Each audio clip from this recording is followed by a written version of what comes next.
nampak tak? Karbohidrat terlalu tinggi. Macam tu, okey. So, kalau kita nak cerita tentang D&D diet, ada beberapa asas dia. Asas daripada D&D diet yang pernah Dr. Nurin Darus jalani dahulu dan sekarang adalah nombor satu, kena pastikan apa yang kita makan itu semuanya whole real food. Maksud whole real food itu adalah makanan yang real, yang tak berubah sifat dan bentuk dia. Contoh, nampak kat depan tu, buah-buahan, sayur-sayuran, telur ayam kampung organik, itu boleh je kan. Itu dia, itu nama whole real food. Elakkan makanan yang diproses, roti, kek, kuih, biskut, gula, semua tu diproses. Susu diproses. Nampak elakkan dulu. Kemudian konsepnya adalah rendah dengan karbohidrat. Sebab karbohidrat ni apa dia? Karbohidrat ni adalah makanan, contoh nasi, kek, kuih, biskut, semua karbohidrat. Karbohidrat ni kita makan akan berubah menjadi gula juga pada akhir. Dan kanser suka gula. Berikutnya, kita boleh tingkatkan pengambilan lemak sihat, healthy fats. Contohnya daripada minyak kelapa darah dan minyak zaitun. Sebab dia memberikan tenaga sebenarnya. Okay? Dan protein. Sebab kita dah rendahkan karbohidrat, kita boleh tingkatkan pengambilan protein. Protein anda boleh dapatkan daripada tahu, tempe, cendawan sebagai contoh, ikan, ayam organik kampung sekali-sekala boleh. Itulah dia contoh protein. Okay? Dan last sekali, dalam diet juga kita menggunakan kaedah puasa. Puasa juga adalah obat. Puasa adalah juga obat. Pasti. Macam mana nak puasa, nanti kita akan cerita bijak lagi. Okay? Ini asas dia. Kemudian, okay, daripada diet juga, asas diet adalah digabungkan diet plant-based, banyak makan buah dengan sayur, dan kita ada sedikit unsur-unsur Mediterranean diet, iaitu diet yang banyak menggunakan minyak zaitun, minyak kelapa darah, bijirin, lemak-lemak sihat. Itulah diet Mediterranean nama dia. So konsep diet Mediterranean ni adalah dia bersifat anti radang, antioksidan, padat dengan zat, tinggi serat dan prebiotics. Dan sekali dia akan dan konsep daripada diet D&D ni, gulanya, bila kita amalkan diet D&D ni, kita mengawal paras gula dan paras hormon insulin. Ini dia punya dasar. Kemudian nampak, kita juga, ini adalah yang very interesting. Ini adalah piramid makanan Amerika yang terkini. Sebelum ni piramidnya terbalik tau.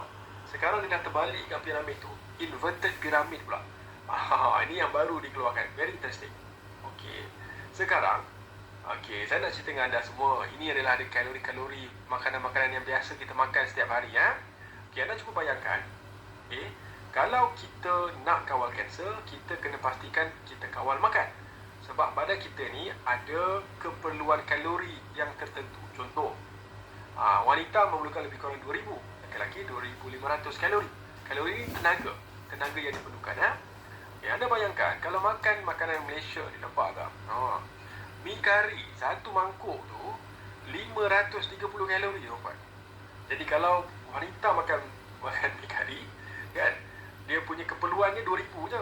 Dah makan semangkuk, dah tolak 500 setengah. Jadi anda bayangkan betapa tinggi kalori. Sebab kalau anda nak kawal kanser, nak cegah kanser, kena pastikan kalori defisit, kena kurangkan pengambilan makan setiap hari. Jadi nanti diet saya ajar macam mana. Nampak ada contoh-contoh makanan yang biasa kita makan lah. Sangat tak sihat sebenarnya. Roti canai 2 keping tu 300 kalori je, Pak. Ingat makan sikit je kan roti canai tu, tapi 300 nampak. Nasi lemak dalam 400. Sekarang, ada 7 pillars, ataupun 7 tiang seri untuk menjadikan makanan sebagai ubat diet. Nombor 1, anda kena pastikan fokus selama 3 bulan.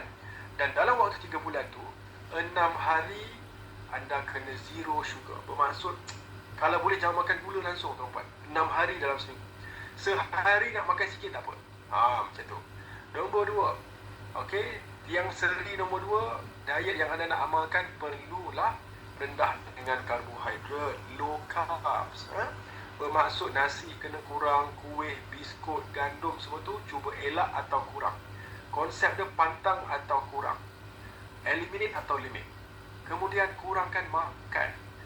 Biasa kita makan apa? 3 kali sehari. Tetapi kalau anda nak cegah dan kawal kanser, makan sekali 2 kali sahaja tuan-tuan dan puan. Biasakan makan sedikit dan makan kurang. Kurang makan. Nombor 4, jangan makan di atas pada pukul 8 malam. 8 malam sampai 8 pagi besok, sebab kita dah masuk fasa IF, intermittent fasting. Jadi setiap hari wajib ada 12 jam. Nombor 5, protein. Protein tak apa, jangan risau. Protein sebab bukan makanan kanser. So contoh protein, tahu, tempe, telur, daging-daging organik. Ini organik Kalau tak organik tak apalah, kalau boleh cuba elak. Nombor 6, tingkatkan more healthy fats. Banyakkan makan minyak kelapa darah, lepas tu minyak zaitun dan santan. Nombor 7, more fiber. Lebihkan serat daripada buah-buahan dan sayur-sayuran. Nampak tak? Kalau anda dapat ikut 7 tiang seri ni, 7 pillars ni, insya-Allah, anda boleh cegah dan kawal kanser. Okey, sekarang ni dia diet.